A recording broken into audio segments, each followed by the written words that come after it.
그래서 21세기를 오늘 말씀을 드리겠습니다. 자, 21세기 도시 건축의 조건은 20세기하고 또 사뭇 다릅니다. 20세기가 도시가 생겨났다 그러면은 20세기는 그냥 도시도 아니고 뭐 메가시티, 메트로폴리탄, 메갈로폴리스 이런 거가 20세기적이라면 20세기는 아예 시티 리전이라고 그러죠. 보통 인구가 한 3천만에서 4천만 정도 되는 하나의 영역을 우리가 이제 시티 리전이라고 그러는데 우리로 치면 부산 아니 수도권이 그 정도 되고요. 홍콩하고 신젠 뭐 그다음에 동경하고 요코하마 그다음에 미국 동부에 뭐 워싱턴에서부터 뉴욕에 이르는 그 동부권 벨트 이런 게 시티 리전입니다. 이런 데가 생기는 것은 물론이고 세계적으로 소위 초연결 사회가 일어나고 그 다음에 이제는 뭐 유연적 생산이 고도화되는 정도를 지나서 미래 사회는 아마도 어디 가서 물건 사는 일이 없을 겁니다.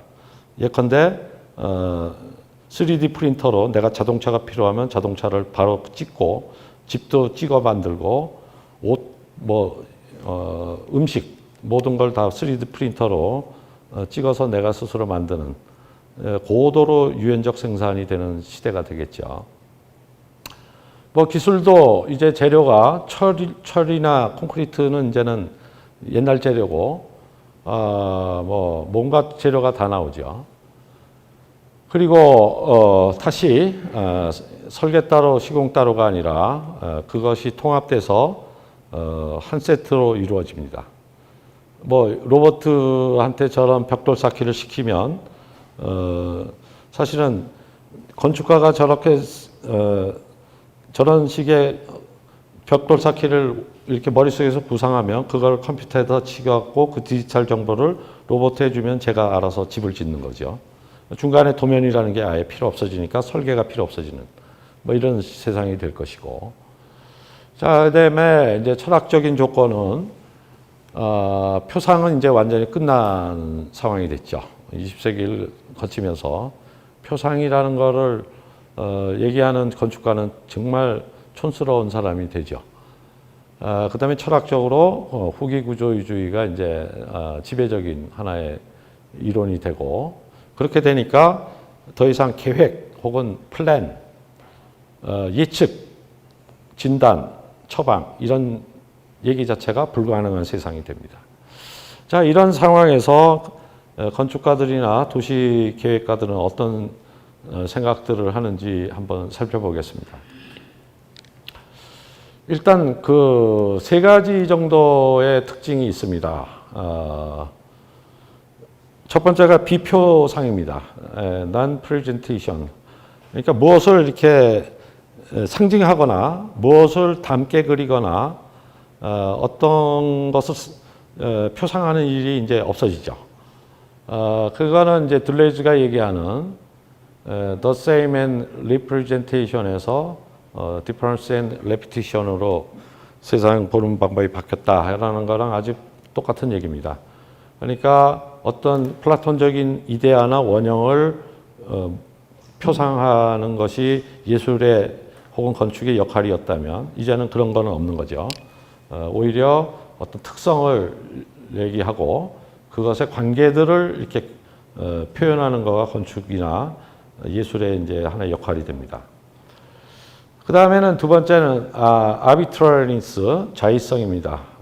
그러니까 어떤 이성적인 추론에 의해서 어떤 결과가 나오는 게 아니라 말 그대로 즉흥적으로 어떤 직관에 의해서 나오고 그 직관에 의해서 표현된 것은 오로지 의사소통을 더 잘하게 하고 그다음에 더 어떤 예술가들의 그런 독창적인 것들을 잘 표현하는 방식적으로 이제 가치가 이전이 됩니다. 세 번째는 이제 이것도 철학적인 얘기에서부터 나오는 건데 self-referentiality라고 해서 그 형태를 만들어가는 법칙이 자기 안에 있는 거다 이런 얘기죠. 이건 예를 들면 이런 거일 수 있습니다. 똑같이 생긴 제가 인형이 있다고 한다면 조각상도 좋고요. 혹은 마담 투소에 있는 실제로 똑같이 생긴 밀랍 인형이어도 좋습니다. 보기에는 똑같죠. 똑같은데 둘은 만드는 방식이 다릅니다. 그 마담 투소는 조각이니까 바깥에서부터 만들죠. 이렇게 깎든지 아니면 뭘 진흙을 붙이든지 이렇게 해서 만든다면 그거는 이제 바깥에서부터 만드는 거죠. 자, 그런데 우리 생명체는 어떻습니까? 그 수정란에 내 형태에 대한 모든 정보가 있어서 안에서 내재적으로 그 형태가 만들어지는 겁니다. 그러니까 이 알 하나에 나의 모든 형태에 대한 정보가 다 들어가 있고 그 형태가 발현, 소위 emergency 하는 거죠. 그런 식으로 건축을 만드는 방법.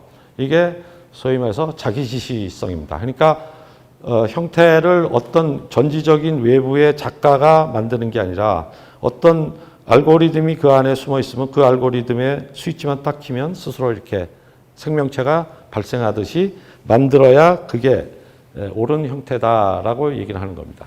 예컨대 이 그림을 보시면 프랑크푸르트에 있는 쇼핑 상가의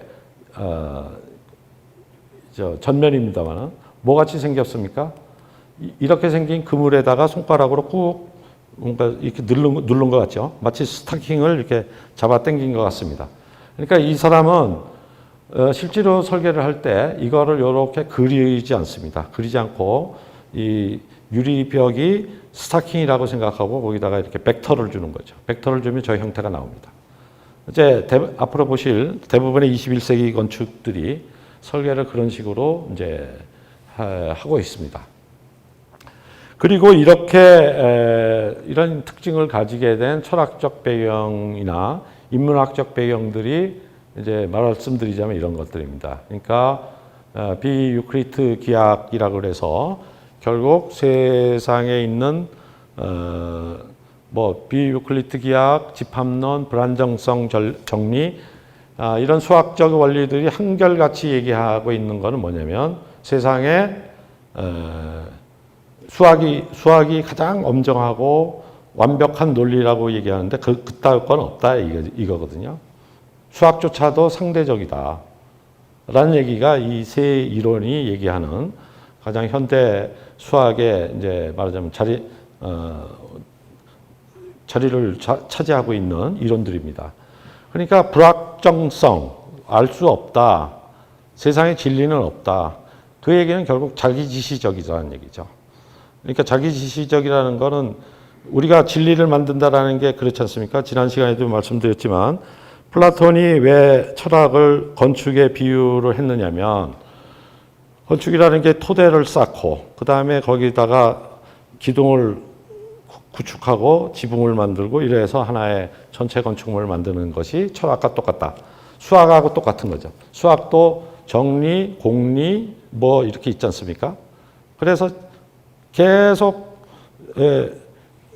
뭐는 뭐에 근거하고 뭐는 뭐에 근거하고 뭐는 뭐에 근거해서 절대로 변하지 않는 하나의 공리가 있죠. 예컨대 유클리드 기하학 같으면 두 평행선은 영원히 안 만난다. 그거 아닙니까? 그거에 의해서 나머지 모든 이론들이 다 정당화가 되는데 두 평행선이 만날 수도 있다? 그 얘기는 뭡니까? 나머지 지금까지 우리가 알았던 모든 수학적 공리라는 거는 자기지시적이라는 얘기죠. 그러니까 그 바깥에 있는 것에 근거하는 게 아니라 내가 가정한 어떤 것에 의해서 계속 뺑뺑뺑뺑 도는 하나의 순환 논리에 지나지 않는 것이지 진짜로 절대 무한이었던 것은 없다. 이런 게 이제 수학에서 밝혀지고 그것이 결국 철학에 가면 비트겐슈타인이 얘기하는 언어학에서의 언어라는 건 놀이와 똑같다. 결국 절대적인 게 아니라 내가 만들면서 규칙을 만들고 그 규칙에 의해서 내가 놀고 하는 이거와 같다. 이것도 자기지시적인 거죠. 시뮬라시옹이라든가 그 다음에 지식고고학이 얘기하는 푸코라는 사람도 역시 지식이라는 것 자체도 역사적인 것이고 상대적인 것이고 이런 걸 얘기하지 않습니까? 둘레즈, 라강, 데리다 다 마찬가지입니다. 그러니까 결국 20세기 후반부터 나타난 이런 현대 수학, 현대 철학, 물리학에서의 상대성 원리, 양자역학도 다 마찬가지고 불확정성 원리도 마찬가지입니다. 그런 것들이 결국 절대 플라톤 이래로 얘기했던 그런 절대주의 관념론의 모든 것을 다 허물고 모든 것이 상대적이고 자기 지시적이다라는 걸 밝힌 것이라면 이 철학에 절대적으로 의존하는 건축가들이나 도시이론가들이 이 철학적인 것을 자기 건축과 도시이론에 그대로 적용하는 것은 하나도 이상하지 않는 사실입니다. 그래서 일단 각 그 대표적인 작가와 작품들을 갖고 이런 게 어떤 건지 이렇게 설명을 드리겠습니다. 이걸 이론적으로 얘기해봐야 저도 지루하고 여러분도 지루할 것 같으니까 그냥 사례로 한번 보시고 여러분이 혹시 이런 건축물들을 또 구경하실 기회가 있으면 물론 그 건축물이 언제 지어졌고 이런 것도 중요하지만 이런 인문학적인 배경을 가지고 읽으시면 더 풍부하게 읽으실 수 있을 겁니다. 자, 이 건물 두 개를 설계한 사람은 램 크라스라는 사람입니다. 이 사람은 네덜란드 건축가인데요. 이 현대 건축에서 굉장히 중요한 이론가입니다. 특히 그 후기 구조주의 이론 중에서 둘레즈 이론 같은 걸 잘 적용을 하는 사람인데, 자, 이 사람이 설계하는 방법은 뭐냐면 다이어그램입니다. 다이어그램 얘기는 지난 시간에 우리가 둘레즈 얘기하면서도 말씀을 드렸죠. 모든 힘이 있는 곳에 다이어그램이 편재한다 이런 얘기를 드렸는데 그걸 그대로 건축으로 적용하는 사람입니다. 이거는 베이징에 있는 CCTV 차이나 TV 사옥이에요. 아주 묘하게 생겼죠. 자, 그런데 이걸 만드는 방법은 간단합니다. 이렇게 만드는데요. 이거죠. 타워 두 개가 필요해요. 하나는 라디오, 하나는 텔레비. 이렇게 두 개 세우면 재미없죠. 그러니까 각각을 이렇게 하고 이렇게 합니다. 손가락 두 개를 이렇게. 자, 두 개를 구부려 갖고 서로 붙였다 이런 얘기입니다. 자, 붙이니까 이렇게 이런 형태가 나오죠. 자, 그거는 여러 가지 이유가 있다. 여기가 이게 관문이고 이쪽에서 보면 O형이고 그러니까 이 사람이 설계하는 방식은 무엇을 닮게 그렸다. 중국이니까 용을 닮게 해야지 이런 게 아니에요. 그냥 다이어그램이 바로 건축이 됩니다. 자, 이것도 유명한 시애틀에 있는 센트럴 라이브러리입니다. 형태가 이상하죠. 근데 이 다이어그램을 보면 금방 쉽습니다. 헤드쿼터, 서고, 그 다음에 회의장, 스텝들이 있는데 요거는 이런 박스로 만들고 그 박스와 박스를 엇갈린 다음에 나머지는 유리로 그냥 다 덮은 겁니다. 그러니까 고정된 공간은 박스 안에 놓고 열람실 같이 이렇게 프리한 공간은 오픈시켜 갖고 이 다이어그램이 바로 그대로 건축이 됩니다. 자, 이런 식으로 어떤 것을 표상하는 게 아니라 그 용도의 다이어그램을 그린 다음에 그거를 바로 건축하는 방법. 이게 이제 램 크라스부터 시작된 현대 네덜란드 건축의 하나의 경향입니다. 또 유명한 MVRDB라는 사람 똑같이 네덜란드 작가인데요. 이 사람의 또 마찬가지입니다. 이 사람은 아예 자기 건축을 뭐라고 표현하냐면 데이터 스케이프라고 얘기합니다. 그러니까 랜드스케이프 하면은 우리가 경관 혹은 조경 이런 뜻이죠. 시티스케이프 하면 도시의 풍경. 이 사람은 데이터의 풍경이라는 거가 자기의 건축 철학이에요. 그러니까 데이터를 이렇게 만듭니다. 이 건물을 만드는데 암스테르담에 있죠. 여기에 파노라마 극장이 들어가요. 뭐가 들어가요. 이렇게 만든 다음에 이거를 그대로 이렇게 레고 맞추듯이 맞추면 그거 자체가 건물이자 인면이 되고 형태가 되고 디자인이 되는 겁니다. 자, 이것도 로테르담에 있는 건데 기존에 있던 시장을 보존하면서도 아파트를 줘야 되죠. 우리 같으면 여기 밑에다가 이렇게 판때기 하나 놓고 시장 놓고 위에 이런 타워 세워가지고 주상복합을 만들었을 거예요. 이 사람은 그렇게 한 게 아니라 자, 시장을 원위치에다가 원 크기로 그대로 보존하자. 집을 두려면 어떻게 해야 되니? 뭐 둘러싸면 되지. 이렇게 한 거예요. 굉장히 단순한 발상이죠. 단순한 발상인데 그 단순한 발상 때문에 세상에 없는 건축물이 나오는 거죠.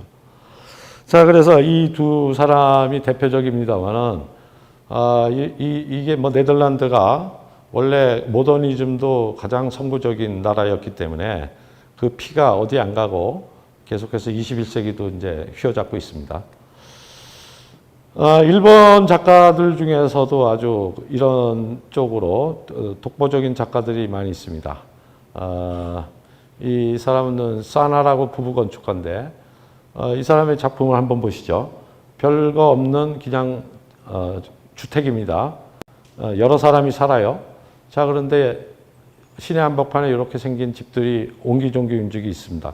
한 9채, 10채 정도 되죠. 자, 그런데 저게 하나하나가 채가 아닙니다. 자세히 보시면 이 집은 화장실이 여기 있어요. 변기 하나만 딱 있습니다. 이 집은 그것도 없어요. 식당은 어디 있냐? 여기 바깥에 있습니다. 여기에 마루가 있고 여기에 목욕탕 같은 게 있고 여기는 싱크대, 여기가 목욕탕이고요. 이렇게 있습니다. 이 얘기는 뭐냐면 이 전체가 이 하나의 일종의 단지라고 볼 수 있는 이 전체가 한 6집이 같이 사는 데입니다. 그러니까 이 건물에는 자기 침대하고 침대 둘하고 뭐 공부방 하나 정도가 있으면 이 사람은 라면 끓여 먹을 때는 여기서 끓여 먹지만 밥 먹을 때는 이 사람들하고 다 같이 식당에 가서 먹고 이렇게 되는 거죠. 그러니까 이거는 결국 뭐냐면 우리 전통주택으로 생각하는 주택이라는 건 뭐죠? 한 세대 안에 방이 있고 부엌이 있고 거실 있고 화장실 있고 욕실 있고 이래야 되지 않습니까? 이걸 그냥 섞어버린 거예요. 섞어가지고 저거 전체가 하나의 집이 되게 만든 이런 얘기는 결국 뭐냐? 소위 우리가 얘기하는 LDK라는 프로그램을 다 넘어버린 거죠. 이제 프로그램이라고 하는 것도 의미가 없어진다. 이거는 미술관인데요. 미술관이 과거 같으면은 무슨 고전 미술관, 뭐 르네상스관 이렇게 되어 있겠죠. 이렇게 안 되어 있습니다. 그냥 이렇게 방들이 있고 그다음에 나머지는 다 회랑입니다. 그러니까 얼마든지 여기도 앞에 그 시애틀 도서관처럼 이렇게 닫힌 방이 있고 닫힌 방들 사이에 여러 골목들이 있어서 여기에서 아주 자유로운 프로그램을 소화할 수 있도록 이렇게 건축을 만듭니다. 이 얘기는 결국 무엇을 부정하는 거냐면 과거식의 어떤 용도에 하나의 이름을 붙이는 것을 거부하는 겁니다. 예컨대 이런 거죠. 우리가 거실 그러는데 그 얘기는 뭐냐면 거기서 거를 하라는 얘기거든요. 키친 하면은 조리를 하라는 얘기죠. 근데 우리가 그렇게 삽니까? 식당에서 텔레비도 보고 거실에서 밥도 먹고 내 침실에서 게임도 하잖아요. 그러니까 사실은 인간의 행위라는 게 그렇게 딱딱 프로그램으로 나눠질 수 없는 것임에도 불구하고 근대 건축가들은 그걸 프로그램으로 이렇게 다 환원을 시켰어요. 그러다 보니까 안 맞죠. 이제 그래서 이런 식으로 프로그램을 원위치시키자라는 얘기들입니다. 자, 그 다음에 특정은 하이브리드입니다. 하이브리드라는 건 일종의 이제 혼혈, 뭐 예를 들면 반인 반수, 아래는 말인데 위는 사람인가, 뭐 이런 것들이 하이브리드죠. 자, 과거 같으면 이런 건 생각도 못 합니다. 이거는 뭐냐면 지하차도 위에다가 밑에 차 다니는 거 보시죠. 지하차도 위에다가 이런 거를 만들어서 공원도 만들고 집도 만드는 실제로 지금 진행 중인 프로젝트인데 이런 거라든지 철도 부지 위에다가 도시를 만든다든지 건물 위에 옥상을 물을 채워놓고 여기다가 하나의 호수를 만든다든지 이렇게 과거의 도시라고 하면 다 이렇게 만들죠. 공업지역은 공업시설만 있어야 되고 CBD, Central Business District에는 업무 시설만 있어야 되고, 주거 지역에는 반포 아파트 뭐 이런 데처럼 아파트만 있어야 되고, 이게 이제는 없어진다. 이게. 앞에 하나의 집안에서도 그게 경계가 허물어지듯이 이제는 도시에서도 그 경계가 허물어지고 하이브리드가 된다. 조닝, 소위 지구지역제 자체가 이제는 허물어지는 방법을 취하게 됩니다. 자, 이렇게 되니까 뭘 못하냐면 계획을 못하게 되는 거죠. 우리가 계획을 한다는 건 뭡니까? 우리가 저도 사업을 했던 사람이라서 자금 계획 같은 걸 세워본 적이 없는데, 월급을 받는 사람은 계획을 세우죠. 왜냐? 적어도 매달 얼마큼씩 들어올 줄 아니까. 사업을 하는 사람은 계획을 못 세웁니다. 어떻게 될지 모르니까. 마찬가지죠. 미래가 어떻게 될지를 예측하는 것을 기반으로 하고, 미래가 이 경향대로 간다라는 걸 예측을 해야 뭐가 나옵니까? 인구가 나오고 소득이 나오고, 그거에 따라서 우리 도시가 얼마만큼 해야 되고, 거기에 각각의 땅들, 상업지역 이거가 얼마다라는 거를 알 수 있지 않습니까? 20세기 도시는 그렇게 계획을 했어요. 우리 지금 도시계획도 계속 그러고 있습니다. 광주 도시기본계획 저도 지금 참여하고 있는데 하던 방식대로 해요. 2040을 하는데 앞으로 20년 후를 지금 만듭니다. 다 만드는 방식은 뭡니까? 인구가 어떻게 될 거다, 어떻게 될 거다. 맞습니까? 안 맞거든요. 안 맞아요. 사실 그거는 굉장히 근본적인 문제라서 제가 사실 시청에서는 얘기를 못 하는데, 외국은 이미 플랜을 안 합니다. 플랜을 안 해요. 그럼 뭘 하냐? 시나리오를 씁니다. 이렇게 할 경우에는 이렇게 하고, 저렇게 할 경우는 저렇게 하고. 이는 하나의 시나리오를 쓰지 미리 정해놓고 이렇게 하잖아요. 그러니까 마치 감독이 각본 없이 영화 찍는 거랑 똑같죠. 하다가 뭐가 되면 이렇게 찍고 이러면서 영화도 되잖아요. 자, 이런 게 Undetermined Open Urban Plan입니다. 이것도 이제 OMA 램크라스가 한 건데, 유로릴이라고 런던 파리 열차가 도착하는 기차역이에요. 거기 도시입니다. 여기가 이제 앞으로 유럽의 교통 중심으로 엄청 발전할 텐데, 어떻게 발전하는지 다 예측해서 보고서 만들려면 만들겠죠. 그거대로 계획하려면 왜 못하겠습니까? 그러나 이 사람은 오히려 그거 안 하는 게 계획이다라고 주장하는 겁니다. 그걸 안 하고 오히려 빈 땅으로 두는 게 그게 계획이다. 다 그려놓는 게 계획이 아니라 안 그리는 게 계획이라고 얘기하는 겁니다. 왜? 모르니까. 다만 그냥 놔두는 게 아니라 여러 가지 시나리오를 놓고 그 시나리오가 작동할 수 있는 만큼의 여지를 두죠. 그게 이제 밴드 이론입니다. 과거에는 이렇게 선으로 영역을 나눴다면 이제는 띠로 영역을 나눠서 이 띠에 의해서 이쪽이 넘어올 수도 있고 이쪽이 넘어올 수도 있게, 그 선이 하나의 띠로 바뀌는 이 이론을 펼치는데, 그런 식의 오픈 플랜을 주장합니다. 싱가포르에 가면 이걸 아예 적극적으로 활용하는 제도가 있습니다. 우리가 도시계획을 할 때 여기다 색깔을 칠합니다. 이렇게 노란색이면 주거지역이에요. 빨간색이면 상업지역입니다. 이 파란색이면 업무지역이에요. 이게 오피스 지어야 되고, 여기는 백화점이 들어가야 되고, 여기는 아파트 들어가야 됩니다. 자, 우리나라는 다 그렇게 칠해져 있어요. 하얀색 하나도 없습니다. 그런데 여기는 싱가포르에는 하얀색이 있어요. 이게 화이트 존입니다. 여기 있죠? 화이트 존은 뭐냐면 안정해 놓는 거예요. 안정해 놓고 저 땅을 이용하겠다는 사람이 어떤 사람이 이렇게 오면 그 사람의 그림을 봤습니다. 디자인을 보고 그 다음에 그 사람이 땅값 얼마 내겠다는 것도 알고 그 사람의 사업 계획을 해갖고 그 사람의 계획이 맞겠다 그러면 그게 마음대로 하게 하는 거예요. 여러분들 그 싱가포르 가면 요 꼭대기에 수영장 있는 마리나 있죠? 그게 그런 식으로 한 거예요. 그거는 그 사업주가 내가 이렇게 하겠다.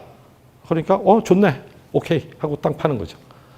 자, 이렇게 선진국이 아니라 어쨌든 조금이라도 깨인 나라는 이렇게 새로운 패러다임을 도시에다가 적용을 하고 있습니다.